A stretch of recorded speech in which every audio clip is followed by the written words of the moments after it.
Hi, everyone. Thanks for tuning in today. I have Jeremy Tate with me. He is with the Classic Learning Initiatives.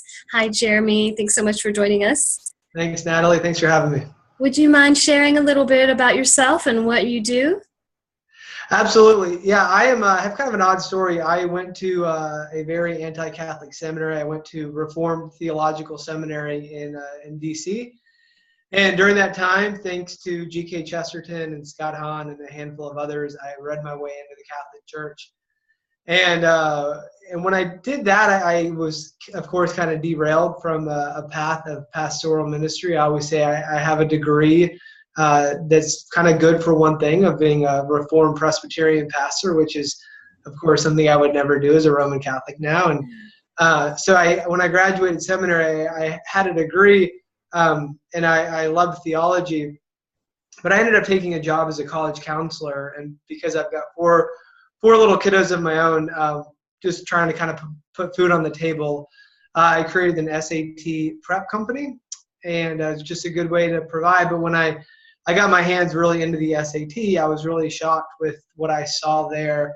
Not just what I saw, but also what I never saw, which was a complete kind of discrimination against any Catholic, Christian, theistic thinker at all, that they were kind of systematically kept off of that test. And I saw that as being really kind of part and parcel with a lot of what College Board, who makes the SAT, is doing, which is really fostering this disconnect with the Western thought tradition, which is rich and is beautiful, but it's rich and beautiful because it has embraced truth historically. And the fullness of that, of course, is what we find in our faith. And so with that, I created an alternative to the SAT and ACT, which has been adopted by a handful of colleges, Catholic colleges, colleges like Thomas Aquinas in California, the University of Dallas, Christian College, and a handful of others. And so it's been exciting connecting students with a better test, and then trying to connect those students with good colleges as well. And so we're going. We finish up our first year in December, and we're going strong now at about a year and a half. That's amazing. How many colleges are already on board with this?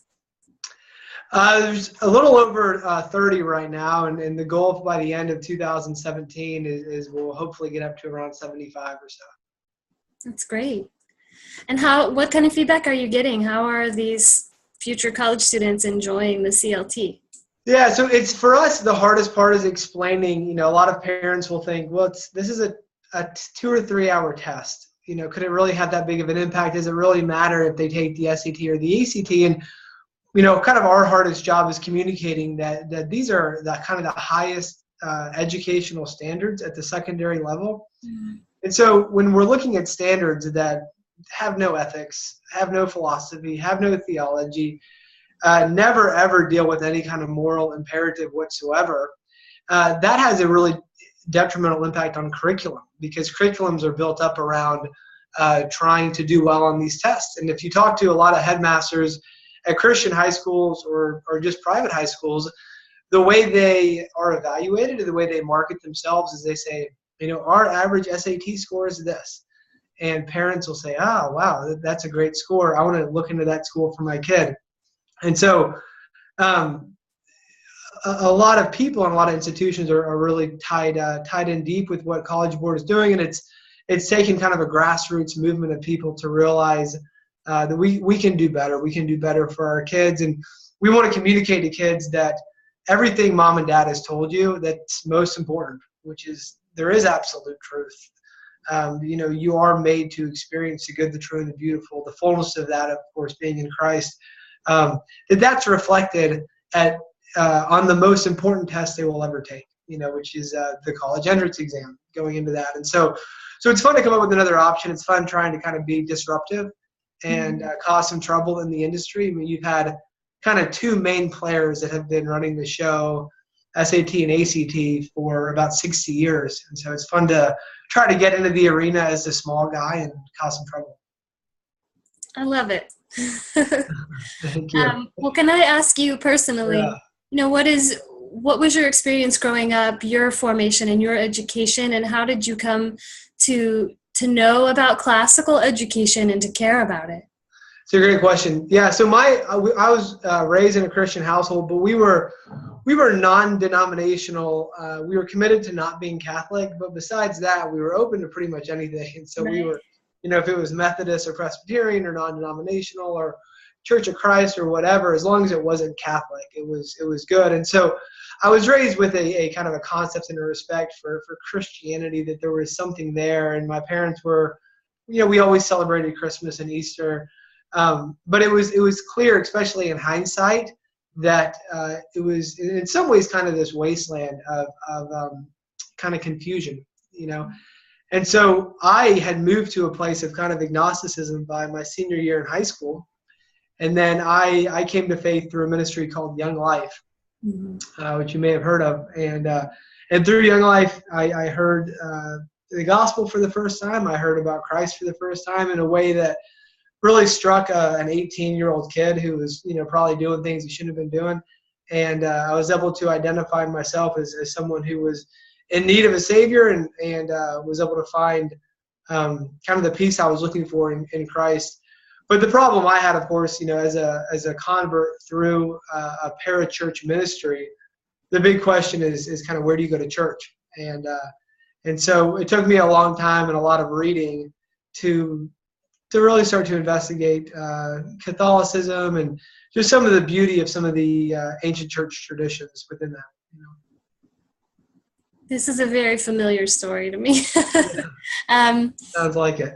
Yes, and I know my own conversion was very intellectually rooted, and learning the beauty of the truths that were in the Catholic Church that I had never heard presented honestly before. But really, I do have to thank, for a lot of my own experience, all the Protestant professors that I had when I went to Dallas Baptist University, introducing me to philosophy and logic and teaching me how to think well, and then introducing me to some ancient texts from the early church that I didn't know existed, that told me things about the practices of the early church that I didn't even know about. So it sounds like your journey was fairly intellectual when it comes to the faith. I think so, and especially I think being in seminary and getting my hands into church history and reading the early church fathers, and then even reading about the Reformation and seeing that these were men who were deeply schooled in the classics. These were people who had read, who knew well Plato and Aristotle, and they had read Dante, and they knew Augustine and Thomas Aquinas. And there was this tradition that everybody was familiar with. And it's interesting the impact that has on culture. When we say these are the books we value collectively as a culture, and I think a great deal has been lost with that. Where it's hard to define. I think at this point, kind of what is American culture. It's kind of everything and nothing at the same time. I think that's part of what the classical renewal movement is offering. Is it saying here are these timeless truths, here are these beautiful words that have been affirmed for generations and generations. And as a dad, I think the way I'm experiencing that right now is just, especially with my boys are 3 and 6, and we'll read Aesop's fables every night before bed. This is 2,500 years old. These are animal stories, but you read the number of times I've read my boys, the tortoise and the hare, it never gets old, and there's truth in that that is timeless. And so I'm new as well to kind of the classical movement within Catholicism, and I know that it's equally robust and exciting outside of the Catholic Church as well. And so it's fun to be a part of it and to connect with people like you. Yeah. After I had spoken to you the last time, I went and I got Aesop's Fables for Kids from my library. Oh, good. And I loved it. I had never been exposed to all of them. There are so many. But of course, there's people will generally recognize, like The Boy Who Cries Wolf and the one you mentioned. So, Well, speaking of your own children, what are you doing educationally with them? And how are you wanting your children to be formed? Yeah, that's a great question. So I think because we're new at this, and part of my exposure to understanding classical education, I think it came through seminary, but it also came through starting the CLT and seeing that, here is a group of people. We have all these things going on in American education. And then I kept meeting kind of people from this same movement. And my thought every time was the same of just kind of like, wow, you're amazing. You're so thoughtful. You're so educated. And so in that, seeing the power of classical education. And so in our own family right now, we're kind of struggling and trying to figure out how to make that, a reality for them. Our oldest two are girls, Grace and Karis, who are 10 and 8. Next year, we'll be going to a classical, it's kind of a hybrid of a homeschool model. It's 2 days a week. It's called St. Thomas Aquinas Homeschool Tutorial. Mm-hmm. And so Monday and Wednesday, it's a long day, 8 to 3:30. But then Tuesday, Thursday, and Friday, they're home, and it's a regular homeschool, but they have a little more structure to it than they would if they were kind of doing an independent homeschool model. And so I think for us, this is going to be the beginning of a transition. Their first few years, as we were trying to kind of figure things out, they've been in a public school, and I think there's a lot to be valued about great teachers in the public school setting. And we've been very blessed. Our kids have had some great teachers.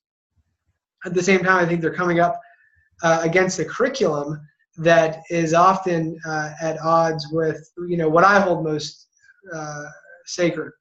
And what I think that's what we all want for our kids. The goodness, the truth, the beauty that we were made for and that we hunger. We want that for ourselves, but as parents, I think we want it even more for our kids. And so I'm hoping, the move that we're going to make in this next year is going to be the beginning of that journey for them. That's great. So you've had a little bit of the modern traditional schooling. Yeah. So for parents who are interested in the classical model, do you have any tips for how they could kind of dip their feet in the water and maybe move in that direction, whether they jump all the way in or whether they keep their children in the more traditional school but supplement somehow? Do you have any resources or tips? Yeah, I think it's a matter of, when we think about the stories we love, we think everybody loves, especially with the Keira Knightley remake that we all saw, Pride and Prejudice, these timeless classics, that we know there's something better about a book that has stood the test of time than a book that'll be forgotten in 5 or 10 years, and because thousands of books come out every year, we're limited now in selecting books that maybe will be totally forgotten in a few years, But I think the starting point, I think, is to go back and to reread some of the great works that have really shaped the Western thought tradition, and the Odyssey, the Iliad, Dante's Divine Comedy, Plato's Republic. I think, and maybe not read them all the way through, but I think just to get familiar. I think one of the really exciting things about the classical renewal movement is everybody in it. Nobody was like, oh, I grew up with a classical education. Really, we were talking about an educational philosophy that was almost totally lost. And I think kind of the revival of the classical movement really didn't start until really the early 1990s. You have a crowd in Moscow, Idaho, where a lot of people kind of saw that it began with New St. Andrews College. And in the Catholic world, it probably didn't really get going in earnest until 2005, 2006. And so I think everybody's very young and new. And that to me, kind of coming in, I felt like I don't really know what I'm talking about. I'm new to the whole classical world. But then I got in, and like everybody's kind of new, and then we were all re-embracing something that was almost lost. And when you talk about this renewal, what has happened over the last couple hundred years, or however long that our education system has changed? I mean, what's really the difference that we're looking at between your average, high school today versus a classical education? Yeah, that's a great question. So, 150 years ago, everybody was educated classically, but nobody was really self-consciously classical. And so, students were reading the great books. Many students were being taught Greek to read the Bible, to read the New Testament. They were being taught Latin so they could read, some of the ancient classics. And I think in the early 20th century, a lot of kind of modern mindset about education, which centered around an industrial model of kind of mass production. You know, the public school model, in reality, in many ways, it stemmed from wanting and needing to get more people into the workforce, which meant mom had to leave the home, which meant the kids had to be somewhere. And so that's kind of the beginnings of this mass production of public education that we know. And so I think with that, results were premium, and it is what I call a utilitarian philosophy of education. The main goal with education is what you get from it. Whereas historically, Aristotle, the purpose of education is a cultivation of virtue. For Plato, it is to learn to love what is beautiful. And, even if I go into a Christian school today, which I get the chance to do quite a bit, and I ask a group of kids, what's the purpose of education? A job, college, a house, that's it. There's nothing like to change my heart, so I can experience God more fully. These were the answers we would have heard 150 years ago. I think that's what's been lost. And, the number one problem right now in public schools is complacency. Kids don't care, and when you strip out of education the good, the true, and the beautiful, when you take out every moral imperative, it actually just becomes really boring. And I think that's one of the, when I'm looking at trying to create an alternative to the SAT and ACT, kind of the weak point for each is that they're just really boring. They're dependent on text that are that avoid any moral imperative, that avoid philosophical categories, theology, astronomy, and so you're left with kind of these boring. It's like directions, like informative text. It's like reading, directions, and so I think with the loss of classical education is with the loss of everything that makes us hunger for education, and so I think it's really to become classically educated or to begin to go down that road, I think is to follow your heart and just pursuing what you already know is beautiful, what you've already been drawn to for most people. Yeah, that's great. I myself have spent a few years teaching in the industrial model at the high school level, and I found it a little overwhelming as far as the requirements that seem sort of arbitrary that I have to meet and that I have to force the students to meet. And so every chance that I got, I would squeeze in Socratic dialogue, like having these Socratic circles where we take a look at some material or maybe even some sort of modern work of art, like a song or whatever, and we sit in the circle and I teach the children, just some basic tools of how to think well and how to assess things and how to have a kind dialogue with other people in search of the truth and how to, kindly critique other people. And they loved it. They loved it and I loved it. It was very liberating. But I had to find ways to squeeze it into the grading expectation. Totally. Yeah.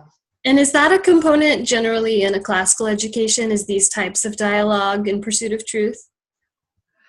Yeah, I think often it is. And one of the big dilemmas with that I experience as well in the public school setting is that students often feel scared to have a position or to argue for something that they've been taught maybe at home is true, because kind of the ultimate values are virtue, are tolerance, diversity, and that to argue that something is an absolute truth is seen as sometimes even bigoted and narrow-minded. And that position is often condemned. And so I think the sad part of this is that, there was a time when people could say, I believe absolute truth is this, and somebody else would say, well, I believe it's this.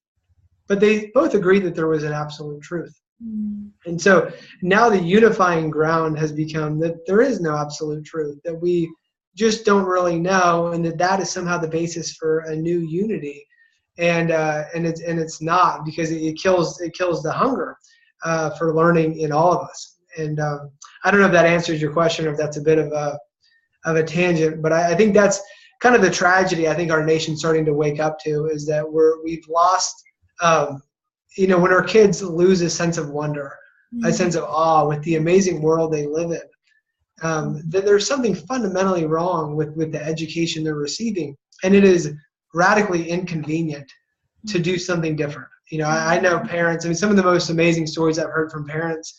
I met with a dad a couple years ago where he said, "I moved to the worst neighborhood in Baltimore so I can send my kid to this Christian school," and it was a great Christian school, and but he was willing to make that sacrifice. He was willing to spend a fourth of his salary to send his daughter to this school because he believed in what they were doing, and he believed in the God-given potential of his daughter that much. And it was beautiful just what he was doing and the witness that was of saying, we're going to sacrifice everything because she's worth it. And even getting to know the daughter, she felt really, really loved in that. And so I think the hard call for parents is that it takes some kind of radical reprioritizing to go in a different direction.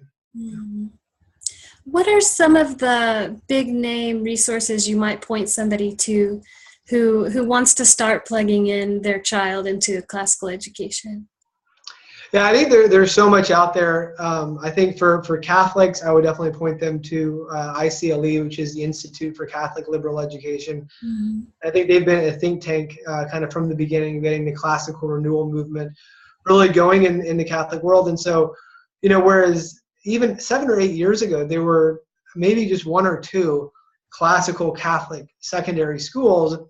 Now there's maybe 100 or more. Schools like Chesterton Academy in Minnesota, some of the most thoughtful models for a school that I think you could ever conceive of. Chesterton Academy, Dale Alquist, who is the founder of the American Chesterton Society, founded it with kind of the vision of what would Chesterton do if he was going to create a school. And he's probably a guy who knows Chesterton better than anybody else in the world. And he created a school in response to that question. And so I think ICLE is a good place, is a great resource for families to start. I think Catholic or not, the Circe Institute is a great resource. Circe is a classical think tank for education.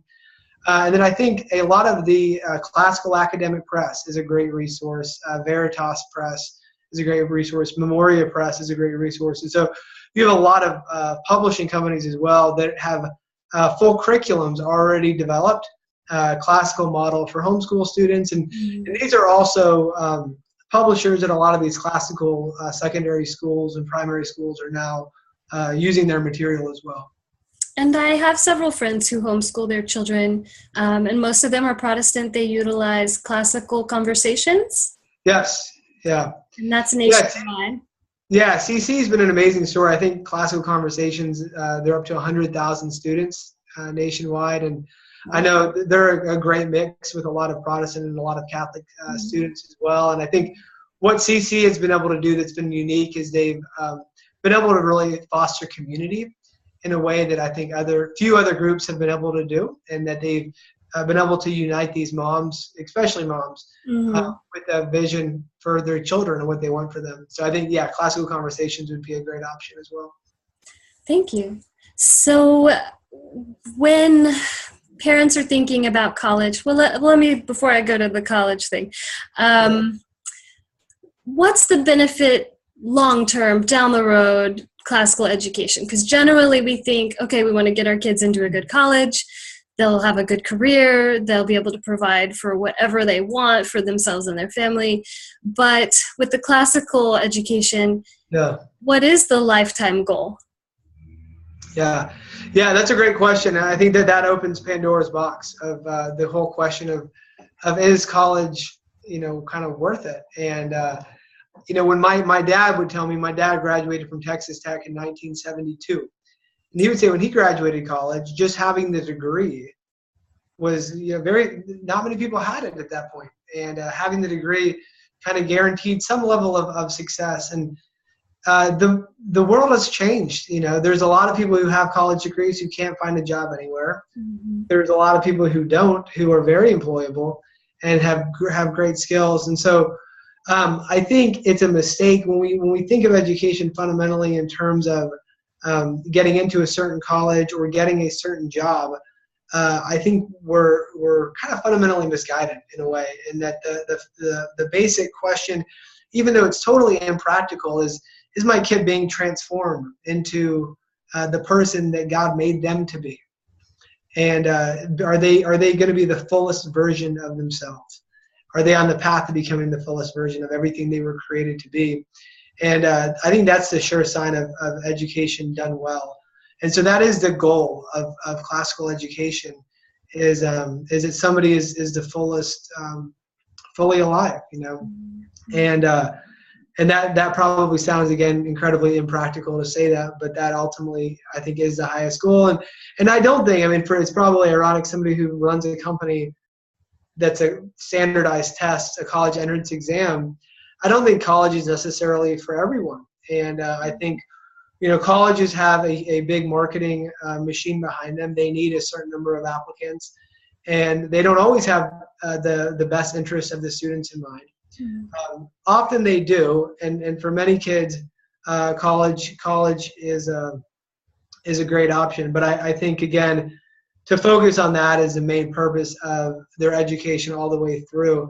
I've seen elementary school kids who are already on that road. They know they need great grades to get into a great college, to then get a great job. For what? It just reduces to this materialism thing. For what? For a big house? Why? And so yeah, I think when we go back to answering the first question correctly, that we'll see that the other questions are a little bit less important and a little less scary at the same time as well. And some of my favorite schools, St. John's in Annapolis, Thomas Aquinas in California, these are schools without a major. There's no major. It's one major for everybody. And some people will look at that and say, that is so not practical. There's no majors. But then you look at what the graduates do. And these are people who spend 4 years studying things that everybody would say are totally impractical, but then they're equipped to take on the world because they are the kind of person that anybody would want to employ. And so I don't know if that answers the question or if it'd be helpful to elaborate a little more. I think it's great. I was going to ask, what sort of career paths do you see a lot of the students going who pursue a classical education, even at the university level? You touched on it a little bit, but if you have any more, please. Yeah, well, I think, the whole idea of getting a technical degree, you go and you major in something, and the reality is that they do for a couple of years, just in terms of income, they may do better for a couple of years out of college, but the job market now is such that 74% of college graduates do something that's not directly connected to their major. I'm one of them, as well as a history major, and I'm running a standardized testing company. I think a lot of people have a similar story. And so I think, for our parents' generation, you got a job with a company and you stayed the course. You stayed for 30 years, and then you got your pension. I think those days are sadly gone in some ways, and that, many people, I'm 35, many of my friends have had 5 or 6 different jobs, sometimes within several different sectors of the economy. And so, the question, can somebody navigate a changing job market well? And it's often a liberal arts major who's really just well educated, who can kind of navigate a changing world the best. That's awesome. Yeah. So for parents who want to help their children start thinking about college, who feel like that is the right step for them, do you have any resources or recommendations for how to go about finding a good, solid, perhaps classical education at the college level? Yes, yeah, and just to self-promote for a minute, I think the colleges that have adopted the classic learning test, we always say we're not going to put a college on our website that we wouldn't send our own kids to. And it's a group right now of over 30 colleges, I think, that are some of the best colleges that are out there. Again, colleges that are often people might see as impractical, where you're up to your eyeballs reading Dante and Plato and some of these books that some might ask, how does this have any impact on the modern world at all? How is this relevant at all? But it's often, I think, the books that are the most irrelevant, that have the biggest impact on a person and change their life. And so I think that's a good place to start. I think for Catholic families, I think the Cardinal Newman Society has a great list of colleges that they're working with as well, Christendom College being one. And I think too, just as a principle, I think there's a lot of value to small. You know, it was really until World War II, most colleges were pretty tiny. Most colleges were a few hundred students. And so there was a community with that. There was a dialogue with that. A school like Thomas Aquinas in California that everybody has the same curriculum. Everybody has the same course of study. And that can create deep, deep friendship and deep community as well when you're wrestling through the same courses together. And so, you know, I think when you're looking at schools, if you see a school, you know, like Thomas More in New Hampshire that's got 80 or 100 students, a lot of parents will say, that's way too small. But you talk to some of those students and, you know, they have 80 of the best friends in the world, you know. And so I think there's a lot of value to looking at the small schools.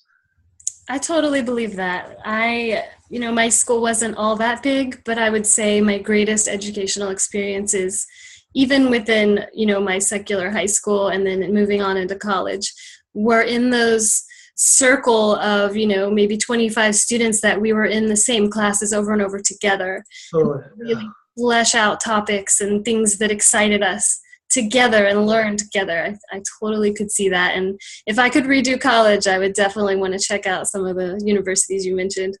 Yes. Yeah. Well, unless you had anything else that you were really eager to share, I would love for you to let everyone know how they could follow what you're doing. If you have a website or anything you'd like to share with us, that'd be awesome. Yeah, I appreciate that. So you can find us at cltexam.com. Which stands for the Classic Learning Test, and some great resources on there. There's two full practice tests that you can take for free, get a score, even if you're not interested in the CLT, that'll give you a projected SAT and ACT score as well. And so it's a great resource for parents and students to kind of gauge where they're at and gauge how they're progressing. And I love what you're doing, Natalie, and I think you're fighting for great things, and I think it's a reflection of your heart for other moms, and we wish you all the best. Thank you so much. It's been great to have you on today. All right. Thank you. God bless. Thank you. Bye.